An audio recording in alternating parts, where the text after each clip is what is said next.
Hello friends, आज हम intermediate examination 2021 physics model set objective question discuss करेंगे with explanation and extra point, ताकि आप किसी भी बोर्ड एग्जामिनेशन की प्रिपरेशन कर रहे हैं उसमें ये हेल्प करेगा।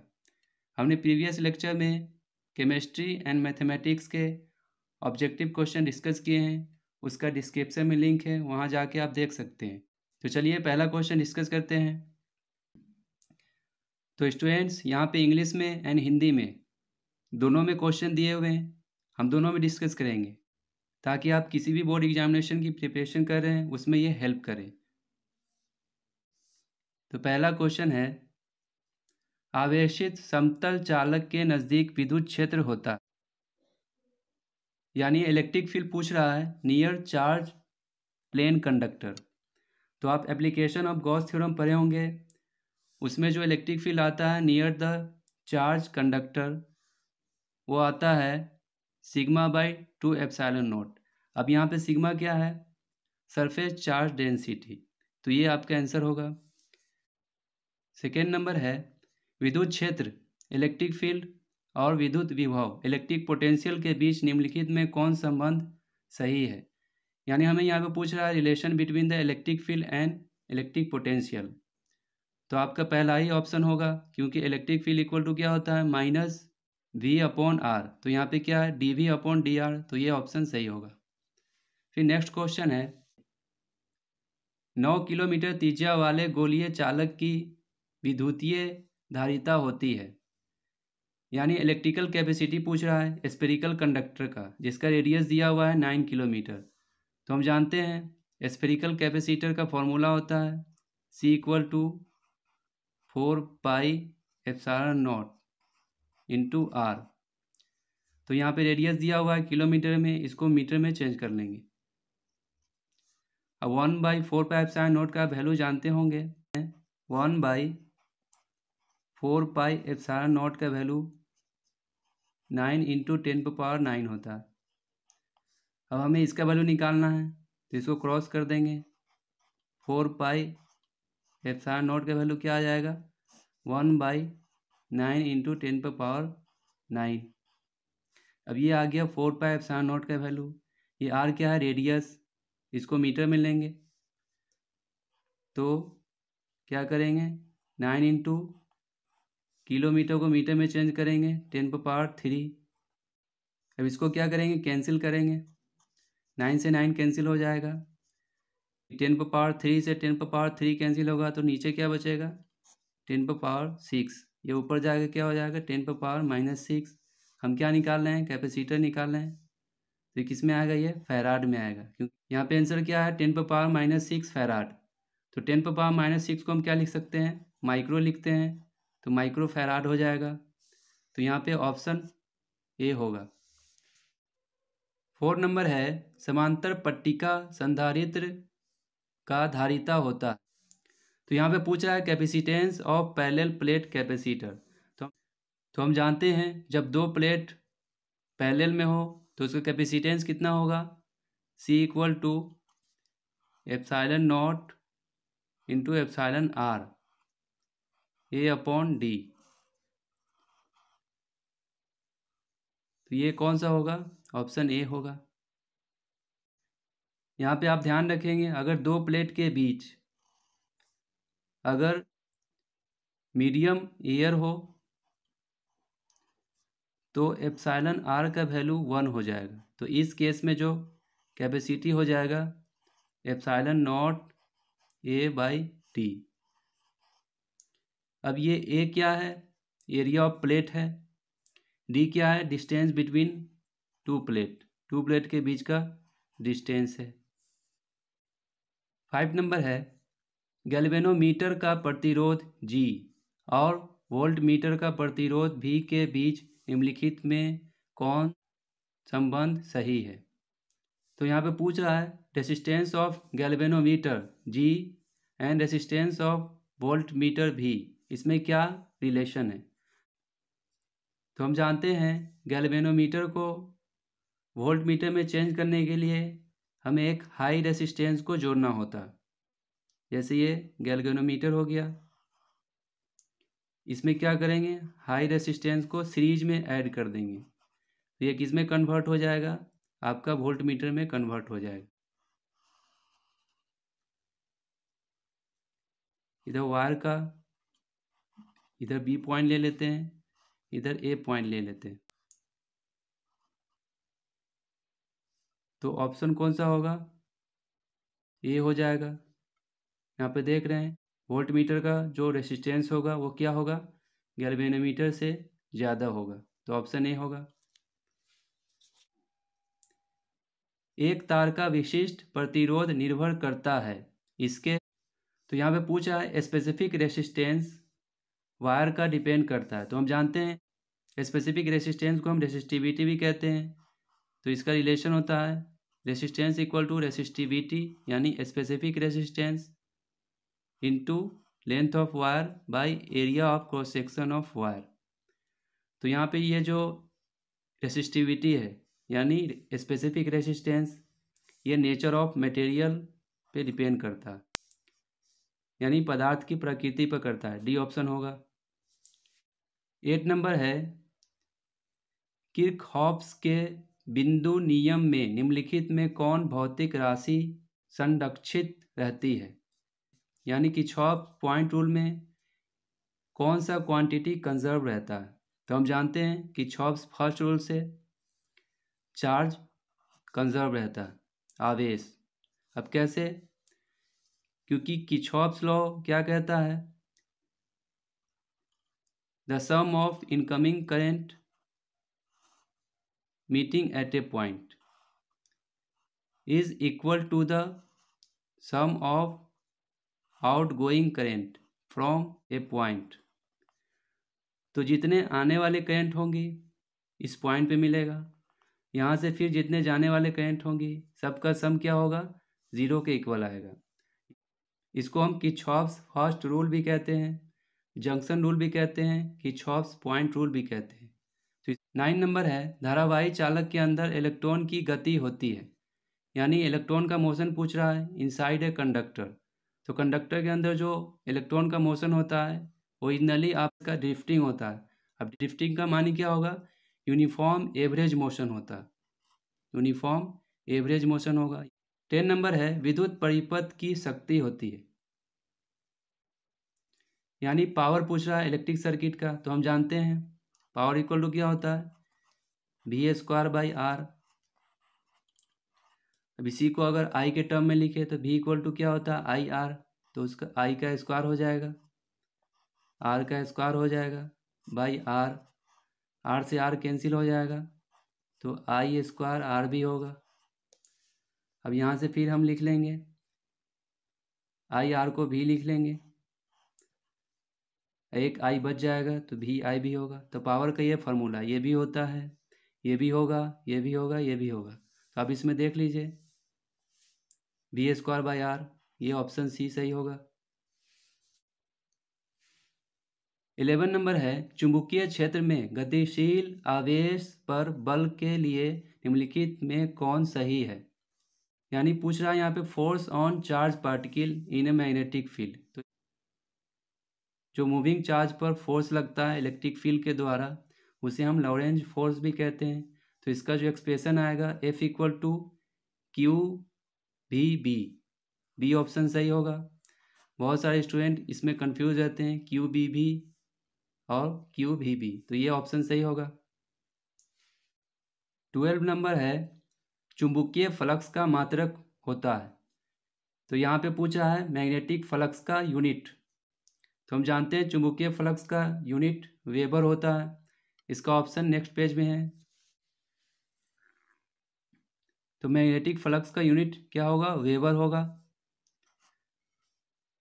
मैग्नेटिक फ्लक्स की अगर बात करें इसका फॉर्मूला होता है B इंटू ए, यानी मैग्नेटिक फील्ड इंटू एरिया, तो इसका यूनिट क्या हो जाएगा, मैग्नेटिक फील्ड का टेस्ला होता है, एरिया क्या होगा मीटर स्क्वायर, तो tesla into metre square magnetic flux का क्या होगा, यूनिट हो जाएगा। इसी को हम क्या बोलते हैं, वेबर बोलते हैं। अब एक और एक्स्ट्रा पॉइंट हम यहाँ पे बता रहे हैं, ये मैग्नेटिक फ्लक्स का यूनिट जो वेबर है ऐसा यूनिट में है, अगर CGS यूनिट में पूछे तो maxwell 1 weber equal to 10⁸ maxwell. आप ऐसे याद रखेंगे। तो CGS यूनिट में जो होता है मैक्सवेल होता है, SI यूनिट में वेबर होता है, मैग्नेटिक फ्लक्स का यूनिट। 13 नंबर है, जिस परिपथ में सिर्फ प्रतिरोध है उसका शक्ति गुणांक है। यानी पावर फैक्टर पूछा है सर्किट का जिसमें सिर्फ रेसिस्टेंस हो, तो क्या होता है 1 होता है, जानते होंगे, ऑप्शन ए होगा। 14 नंबर है, प्रत्यावर्ती धारा का मूल वर्ग माध्य मान होता है। यानी रूट मीन स्क्वायर वैल्यू पूछ रहा है AC करंट का। तो हम जानते हैं IRMS क्या होता है, पीक करंट बाय √102, तो ये ऑप्शन होगा C।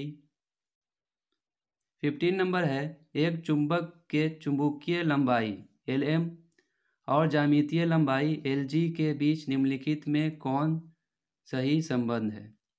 तो यहाँ पे पूछ रहा है magnetic length and geometric length of magnet में रिलेशन। तो हम जानते हैं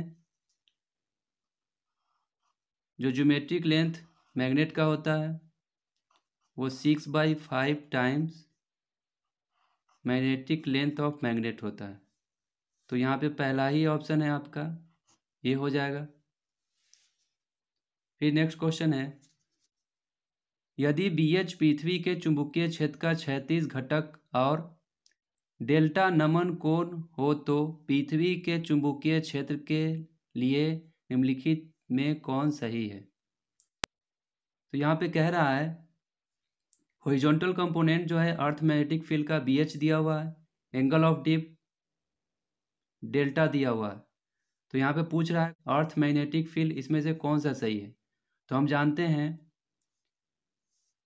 जो एंगल ऑफ डिप होता है वो एंगल बिटवीन होता है horizontal component and earth magnetic field. जैसे हम अर्थ मैग्नेटिक फील्ड B ले लेते हैं और हॉरिजॉन्टल कंपोनेंट हमने ये लिया है, तो इसके बीच का जो एंगल होगा यही एंगल ऑफ डिप कहलाता है। तो हम इसका क्या ले लेंगे, एक कंपोनेंट इधर लेंगे एक कंपोनेंट इधर लेंगे। तो इधर लेंगे तो क्या आ जाएगा हॉरिजॉन्टल में, हॉरिजॉन्टल कंपोनेंट लेंगे तो कॉस आ जाएगा।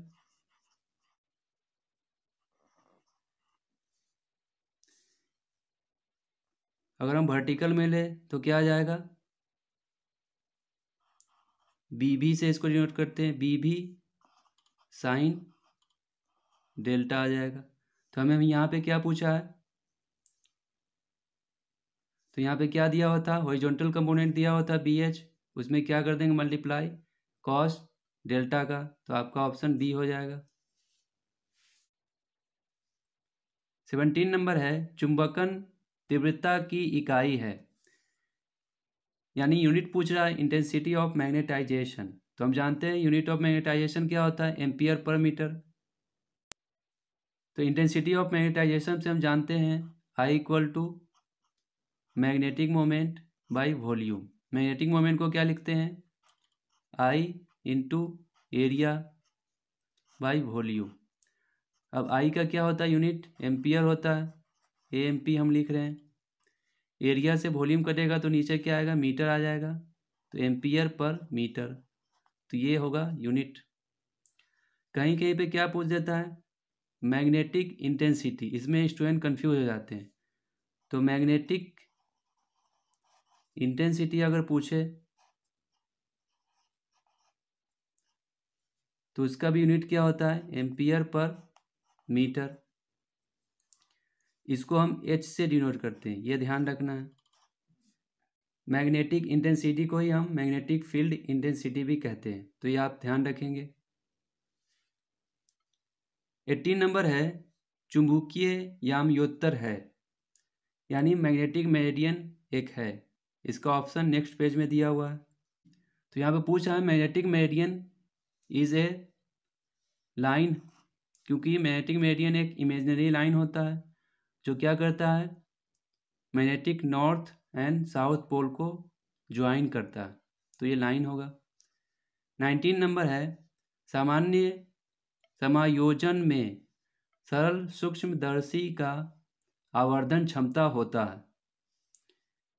यानी मैग्नीफाइंग पावर पूछ रहा है सिंपल माइक्रोस्कोप का नॉर्मल एडजस्टमेंट में, तो ये होता है D/F, क्योंकि इस केस में क्या होगा, इमेज जो बनेगा आपका इन्फिनिटी पे बनता है, इमेज जो बनेगा इन्फिनिटी पे, इसीलिए आपका ऑप्शन क्या होगा, बी होगा।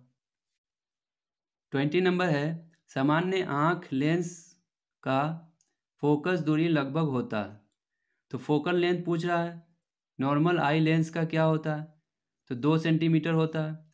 अब यहाँ पे स्टूडेंट ये लगा देते हैं 25 सेंटीमीटर, 25 सेंटीमीटर है least distance of distinct vision, तो ये नहीं लगाना है, फोकस दूरी पूछा है यहाँ पे, तो 2 सेंटीमीटर होता है। 21 नंबर है, हीरा का क्रांतिक कोण होता है, तो हीरा का क्रांतिक कोण हम जानते हैं लगभग 24.41 डिग्री होता है, ये होगा। 22 है, दो संपर्कित उत्तल लेंसों का समतुल्य लेंस होता है, तो यहाँ पे कह रहा है टू कॉन्वेक्स लेंस एक दूसरे के कांटेक्ट में है, तो उसका इक्विवेलेंट लेंस क्या होगा, तो हम जानते हैं कॉन्वेक्स लेंस जो होता है कन्वर्जिंग लेंस होता है, वो क्या करता है, जितने भी रेज होते हैं उसको एक पॉइंट पे मिला देता है, तो जो इक्विवेलेंट लेंस बनेगा वो भी कन्वर्जिंग लेंस ही बनेगा, यानी कॉन्वेक्स लेंस बनेगा, ऑप्शन ए होगा। 23 है, प्रकाशी तंतु का मूल सिद्धांत है, यानी बेसिक प्रिंसिपल पूछ रहा है ऑप्टिकल फाइबर का क्या है, तो ऑप्टिकल फाइबर का जो प्रिंसिपल है टोटल इंटरनल रिफ्लेक्शन पे बेस है, यानी पूर्ण आंतरिक परावर्तन पे बेस्ड है।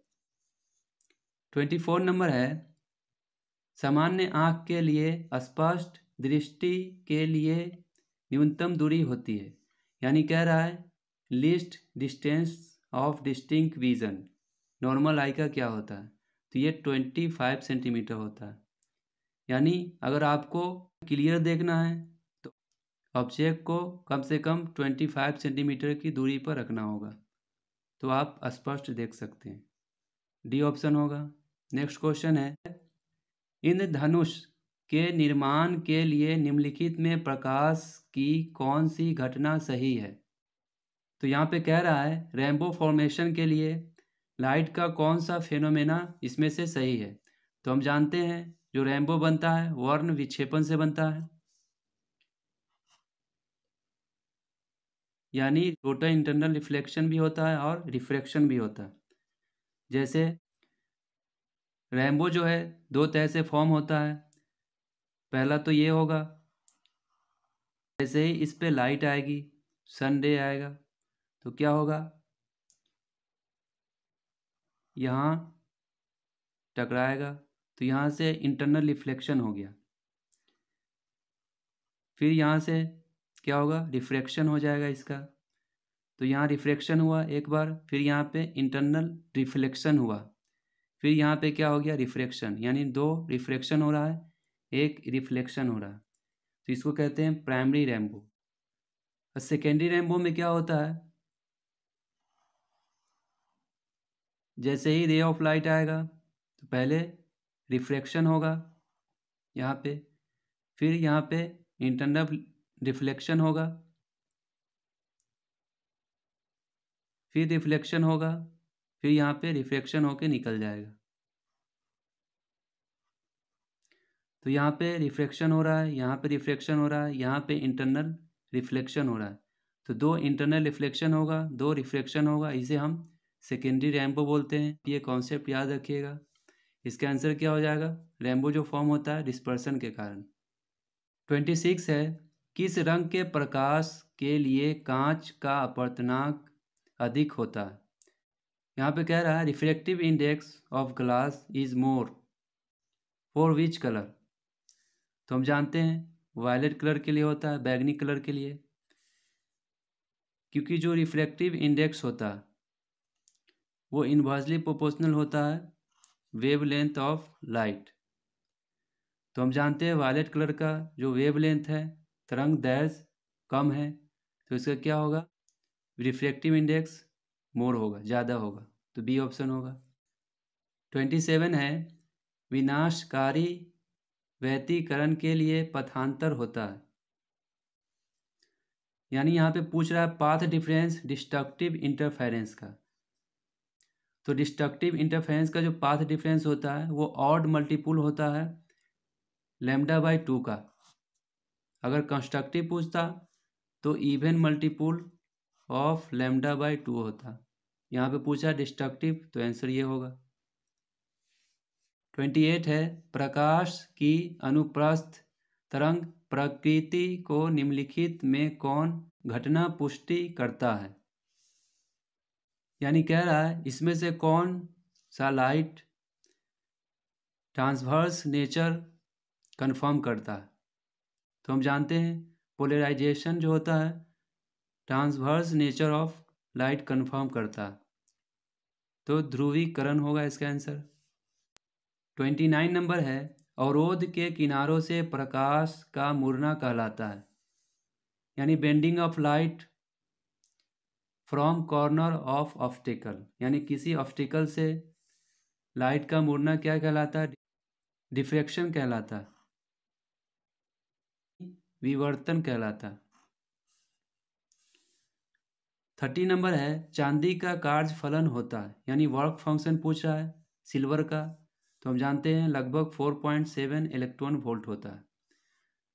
सो स्टूडेंट्स, हमने यहाँ पे 30 क्वेश्चन डिस्कस किए हैं, बाकी क्वेश्चन नेक्स्ट वीडियो में डिस्कस करेंगे। If this video is helpful for you then please support to my channel, and if any doubts regarding this question then please comment your question in the comment box. I try to reply your answer. Thanks for watching.